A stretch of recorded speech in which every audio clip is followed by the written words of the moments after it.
Doctor Zakir Naik की पाकिस्तान में खड़े होकर पाकिस्तान की ही बुराइयां और उस इंडिया की तारीफों के पुल बांध दिए जिन्होंने उन्हें मुल्क से निकाल बाहर किया। इंडियन में कोई भी गैर मुस्लिम मुझे देखेगा तो फ्री में छोड़ेगा।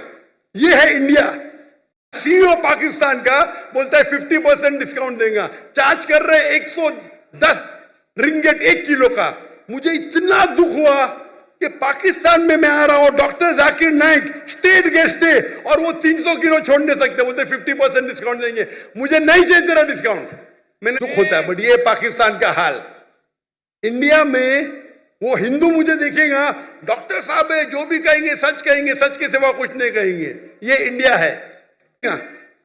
जो इज्जत मुझे इंडिया में मिलती है पाकिस्तान के लोग चाहते, मुझे ये कहता हूं मैं, अगर हिंदुस्तान की इज्जत किया वो सिर्फ मोदी की वजह से।